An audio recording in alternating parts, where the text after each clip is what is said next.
dans Ponctuation, le magazine littéraire de la CRTV.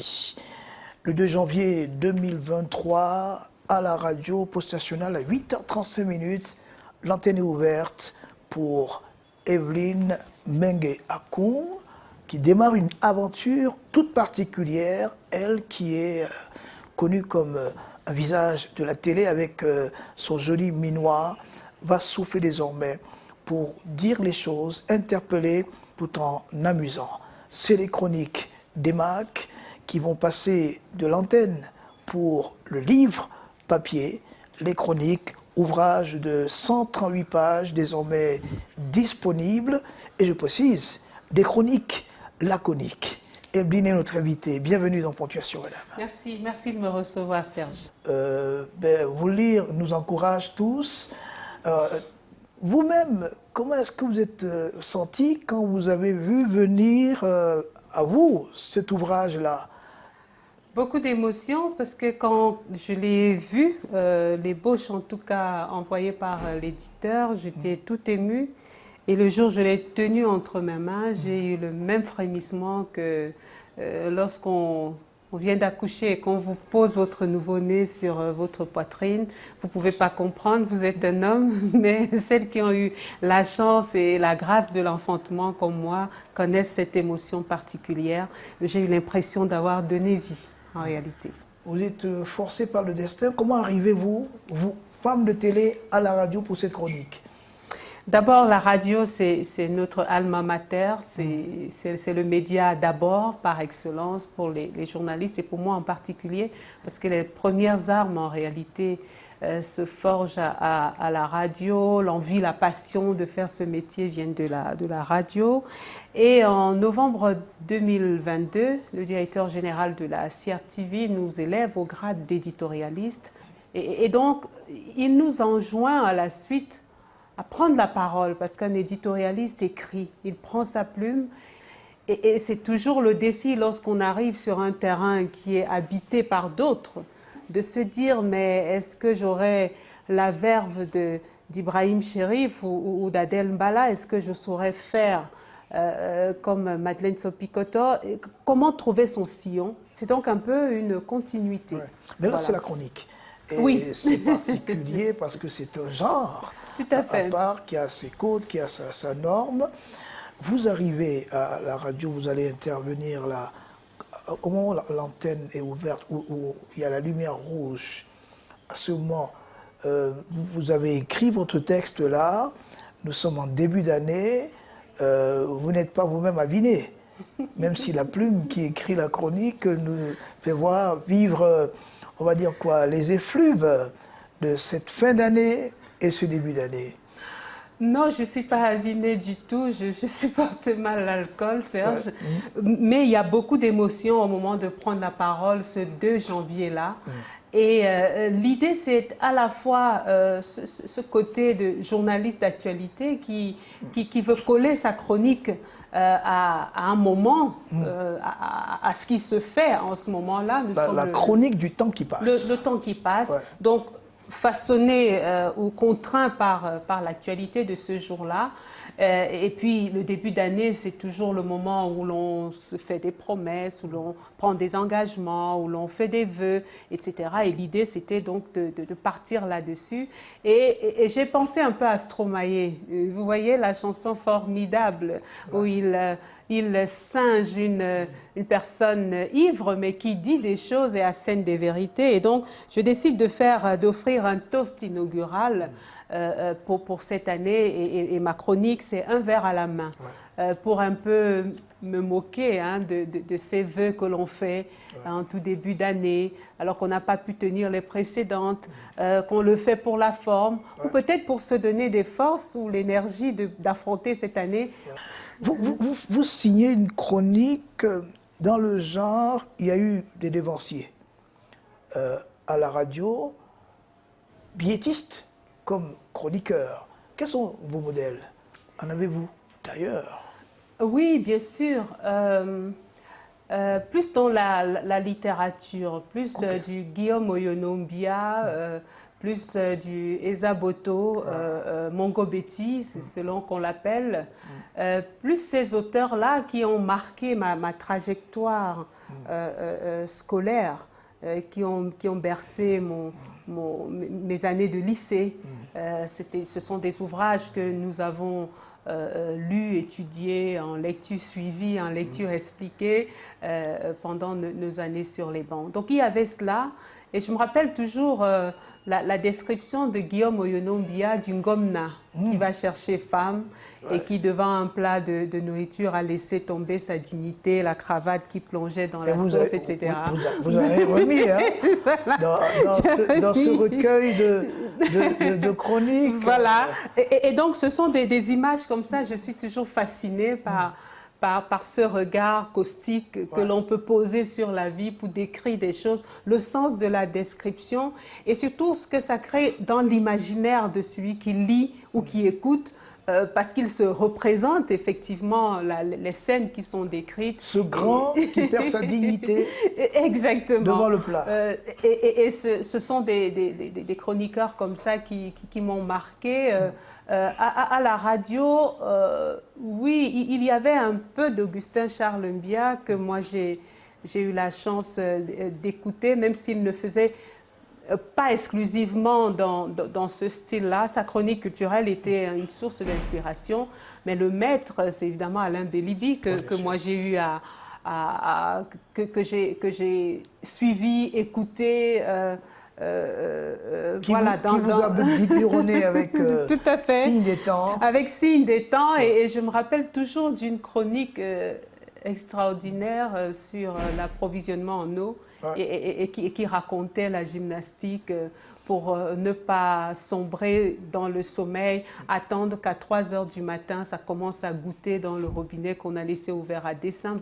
C'est un sens de la description, moi, qui je crois, m'a inspirée. Et je me suis dit, c'est ce qu'il faut faire, c'est vers cette direction qu'il faut aller.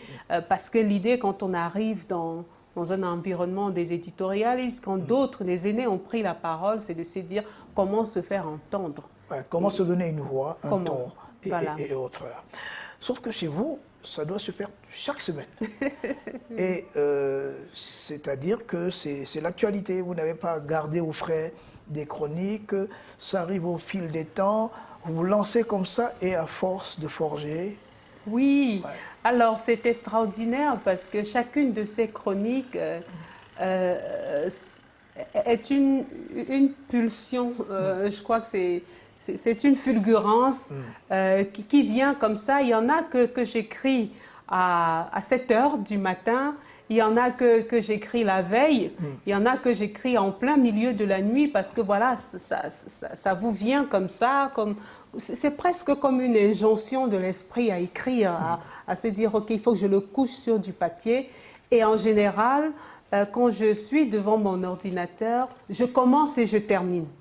Parce qu'on a l'impression qu'il y a un flot qui se déverse et qu'il faut le recueillir avant de relire, avant d'arrondir, de raboter. Saisir l'inspiration pendant que ça vient là. Tout à fait. Sinon... Tout à fait. C'est une inspiration parfois capricieuse parce qu'elle ne vient pas quand on l'appelle, elle n'est pas au rendez-vous, elle n'est pas formatable. Et parfois, elle vient sur un clic, un déclic, une scène que l'on a vue en rentrant de chez soi, quelque chose. Et l'avantage que j'ai, c'est qu'effectivement, je m'inspire de ce qui se passe autour de moi, de ce que je vois, de ce que j'ai vécu, de ce que j'observe. Et donc, souvent, je les note, les idées de chronique, lorsqu'elles viennent, je les enregistre. Mais parfois, pour les écrire, il y en a une qui vient plus rapidement qu'une autre. Et donc, je la saisis et voilà. Et c'est parti. Et c'est parti. Alors, on va peut-être ouvrir les pages 20 et 21. Oui. Ma dignité dans mon assiette. Alors, sentez-vous libre. Hein, quel est le paragraphe le plus époustouflant? Ça peut être le dernier, c'est ça? Le dernier paragraphe. Là, en fait, il s'agit d'un de ces grands... quelqu'un qui est un grand, qui est dans un village, qu'on reçoit, à qui on doit dire merci. Oui. Mais on l'entoure de respect, il est emballé de respect, mais on ne se rend pas compte qu'il est aussi, on va dire quoi, normal que les autres, sinon anormal. Oui, plutôt devant un plat. anormal, parce qu'il ne sait pas se tenir devant la nourriture. Ouais. Et j'ai observé aussi, en prenant cette métaphore de cet invité de marque qui arrive au village, regardez, observez autour de vous lors des banquets, lorsque vient l'heure de passer à table, il y a des personnes qui perdent tout leur respect parce que on les voit grelotter, trembler, on les voit pratiquement en transe. Alors qu'ils pensent par le ventre. Parce qu'ils pensent par le ventre. Alors, je veux juste une toute petite lecture à haute voix. D'accord, le dernier paragraphe. Oui, allez-y. Mais vraiment, faut-il absolument se goinfrer ainsi? La décence élémentaire à observer en public ne nous impose-t-elle pas au moins de la retenue, comme le Ngomna de Guillaume Oyonombia dans son livre « Trois prétendants en mari ». Beaucoup perdent la tête devant un buffet. Il y a les as du changement, il y a les emballeurs professionnels qui se la disputent aux gloutons invétérés. Autour de la table à manger, très souvent se dévoile notre vraie nature primitive, mais rien ne vaut sa dignité, même pas une assiette en surcharge. Oui, il faut dire qu'il y en a qui savent surcharger l'assiette. Alors, le piment de la chronique, c'est aussi l'humour. Vous avez parlé tout à l'heure de Guillaume Oyonombia, l'humour, mais vous en mettez quand même. Hein. On va parler de l'humour dans ce texte-ci, mais d'abord le titre. Le maître, c'est Alain Bélibi, la titraille, mais il n'est pas seul, dans la presse écrite également, il y en a. Là, on a l'ordure, c'est qui? Ça vient comment, les titres? Ils vous viennent comment, vos titres?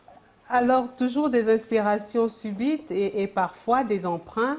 Je dois dire sur l'ordure, c'est qui était une sorte d'hommage à une aînée, Suzanne Kalalobé, qui a prêté ses services pendant un moment à la Société d'hygiène et salubrité et qui devait penser une campagne de communication pour le changement des comportements, qui invitait les gens à jeter les ordures dans la poubelle. Et je me suis rappelé de cette phrase qu'elle avait eue et qui disait, mais il faut s'interroger sur qui est l'ordure, pas qu'est-ce qui est l'ordure, parce que l'ordure n'est pas souvent là où on la cherche. L'ordure n'est pas souvent une chose, l'ordure c'est très souvent une personne et c'est nous-mêmes. C'est nous-mêmes qui jetons par la fenêtre, c'est nous-mêmes qui baissons les vitres de nos grosses voitures et jetons des pots de bananes. C'est nous-mêmes qui balançons une bouteille à travers la rue. Bref, c'est nous qui salissons. Et donc, c'était une manière aussi de rendre hommage à Suzanne qui nous a quittés en empruntant un peu à sa sagesse, à son humour. C'était une femme qui était une as de l'autodérision également et qui a été une inspiration.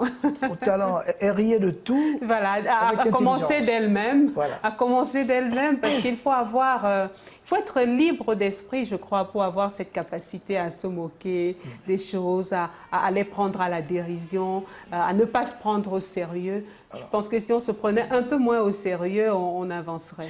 Alors, vous êtes directrice des rédactions TV. Vous gérez les dossiers sérieux pour l'antenne, hein, pour les antennes d'ailleurs, télé. Mais vous devez réfléchir, faire attention ou alors être attentive aux moins petits détails hors les murs. Parce que ce n'est pas, ou parfois entre les murs, mais vous prenez le temps. Ça vient comment est-ce que vous organisez pour pouvoir avoir l'oreille tendue, le regard avisé à l'extérieur, pour trouver derrière le fait banal une pépite? Alors, je pense que c'est d'abord la capacité à rester soi-même, hein, à rester soi-même, à rester cette petite fille des bas-fonds qui, par la force de son poignet, peut-être, et la faveur du destin, s'est retrouvée à cette position stratégique à la CRTV, qui est quand même le leader de l'audiovisuel au Cameroun. Et justement, notre travail nous invite, nous appelle à être attentifs aux détails, à ne pas négliger une actualité, quelle qu'elle soit, avoir les yeux, avoir les oreilles, tous les sens tournés, en fait, des sens ouverts à pouvoir absorber tout ce qui se passe dans l'environnement, que ce soit dans la capitale ou dans les coins les plus reculés de la République, parce que la moindre erreur peut être fatale. Mais il y a ça, après il y a nous-mêmes, et ici dans ces chroniques, tous les mardis à la radio, c'est un peu mon moment où je me fais plaisir, où je me laisse aller, où je ne suis que moi-même face à mon clavier et où je raconte de belles histoires aux auditeurs, des histoires aujourd'hui aux lecteurs. À ne pas prendre au premier degré, parce qu'il y a toujours des choses derrière. Alors, le téléphone portable, ça ne vous a pas échappé, les phénomènes anormaux, parce qu'il y a eu surgissement de cette technologie et l'être humain s'est lâché à travers le téléphone portable, et vous êtes assez attentive pour nous décrire les malfaçons, les mauvais comportements. Jamais sans mon portable et bien d'autres titres. Oui, jamais sans mon portable et tant pis si je froisse la décence parfois. Dans un car de transport public, quelqu'un est au téléphone, il parle à haute voix, il ne se gêne pas de se dire, voilà, je suis entouré d'autres. Moi, j'ai vu pendant l'enterrement d'une personne au cimetière, quelqu'un qui décrochait son téléphone et qui faisait mine de chuchoter en disant « Je suis en enterrement, je ne peux pas te répondre ». L'idée d'avoir son téléphone portable allumé, alors qu'on dit au revoir à quelqu'un et qu'on est en train de l'envoyer 6 mètres sous terre, il faut quand même le faire. Il y a beaucoup de dérives qui tiennent du comportement, qui tiennent du respect qu'on a de l'autre, qui tiennent des urbanités, comme on le dit souvent, de la citoyenneté. Et moi, j'interroge beaucoup notre citoyenneté dans la plupart des chroniques, l'altérité, la place que l'on donne à l'autre, le respect qu'on lui doit.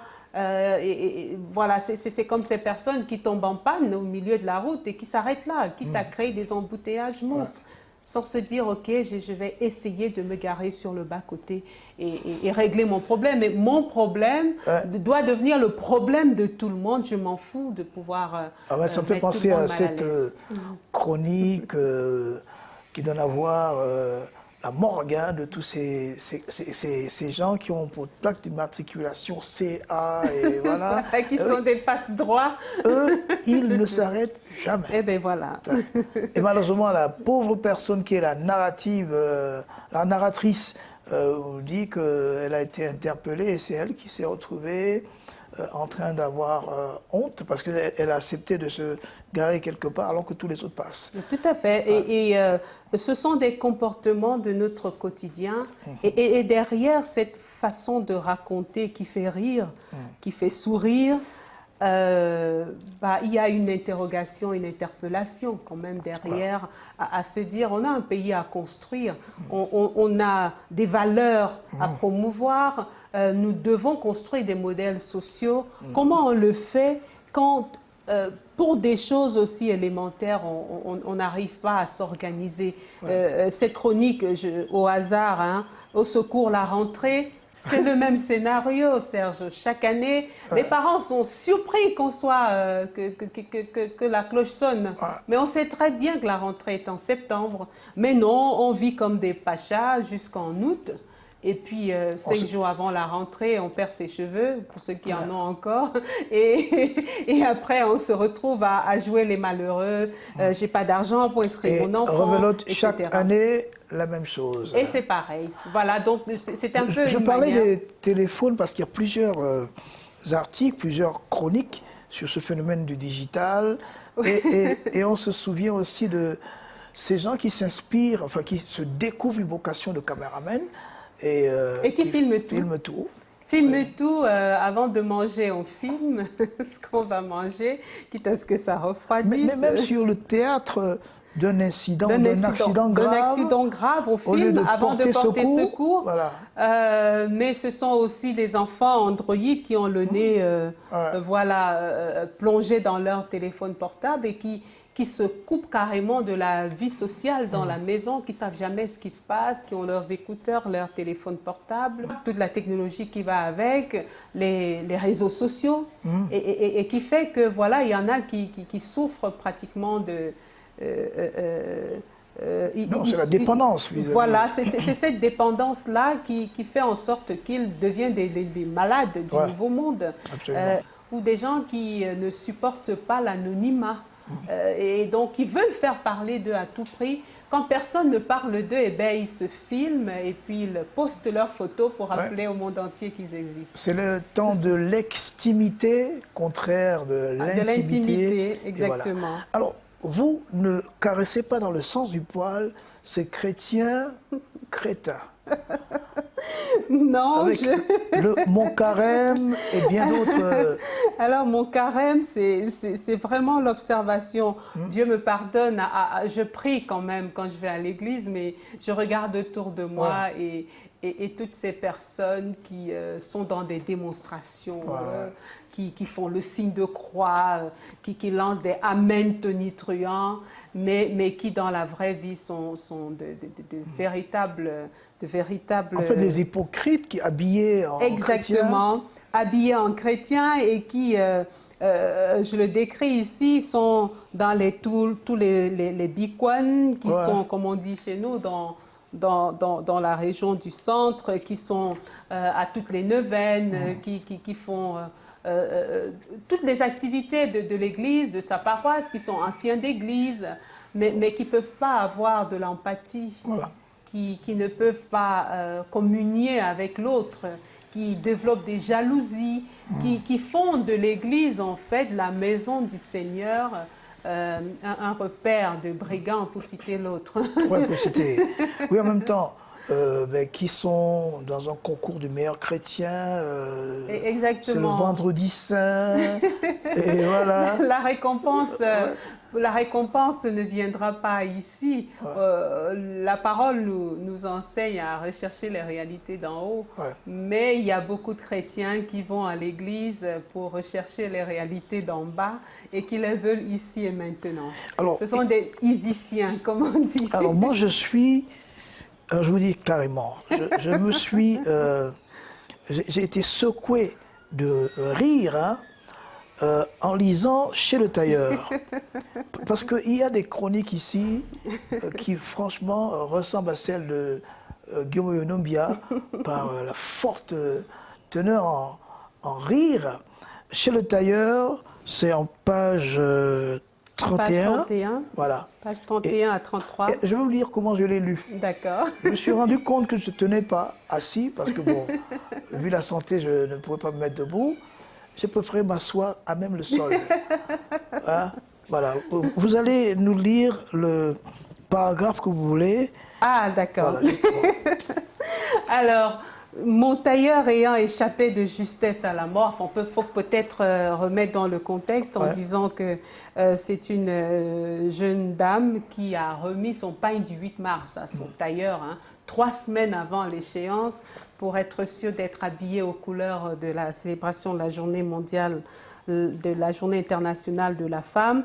Et le tailleur lui avait dit que c'était une petite affaire, 2-3 jours, ce serait bon. Alors, il y a beaucoup de chroniques dans le genre. Il y en a 64, je pense, qui ont été rassemblées dans ce recueil.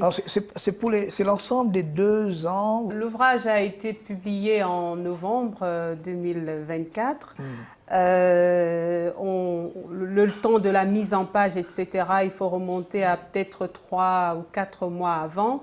Donc, entre-temps, j'en suis à près de 150 chroniques. Donc, chaque semaine, je continue à écrire. Et c'est une chronique qui dure depuis 2 ans et demi maintenant et dont le rendez-vous est tenu sans discontinuer tous les mardis. Seulement, voilà, vous ne faites pas que la radio.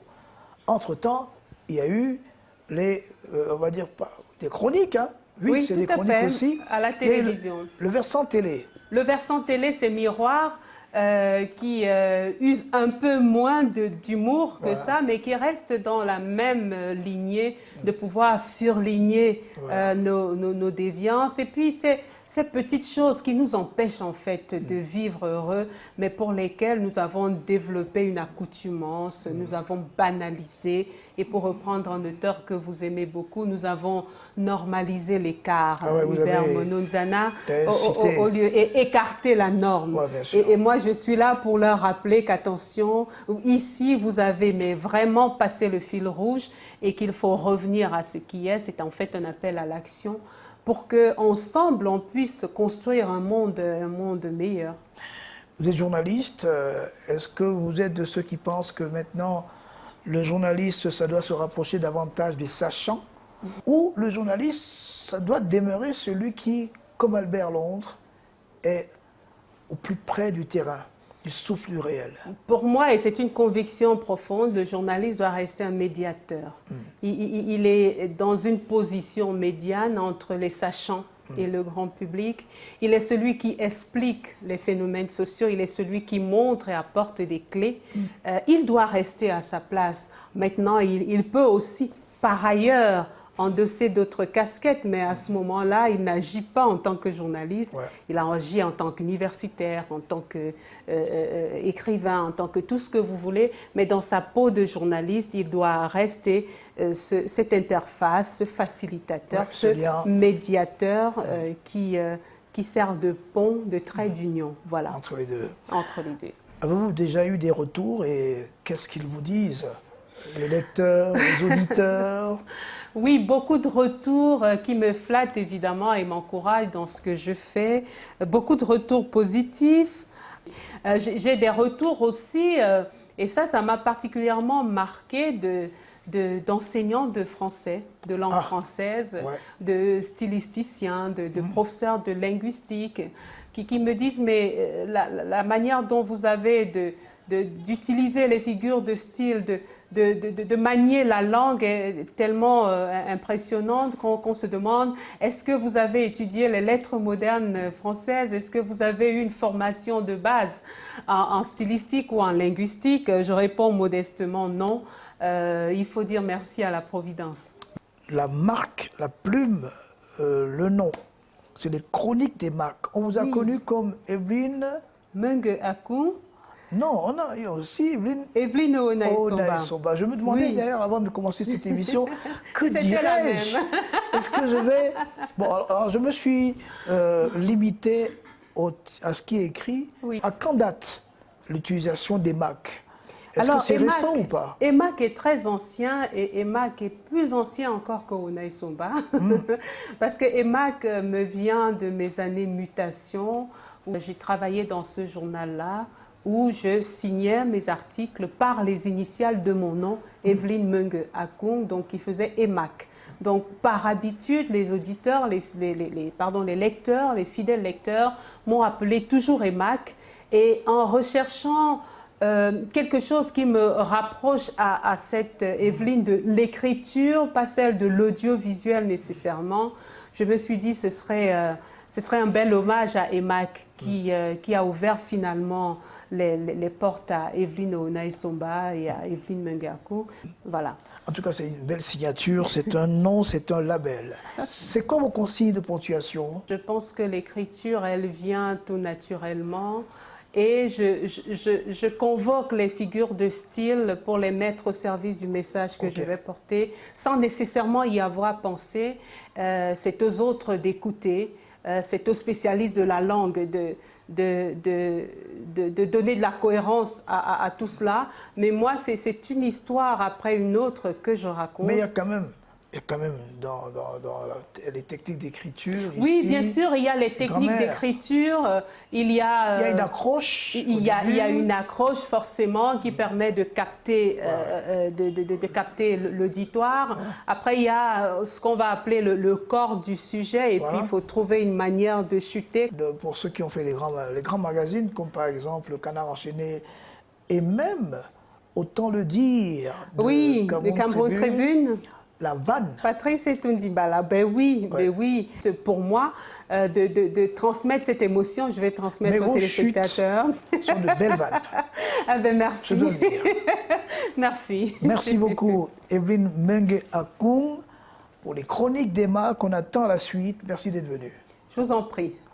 Voilà, c'était Ponctuation. Ce mardi, on a pris plaisir de lire ces chroniques. Je vous l'ai dit au début, c'est laconique et ça fait du bien. Belle lecture à tous.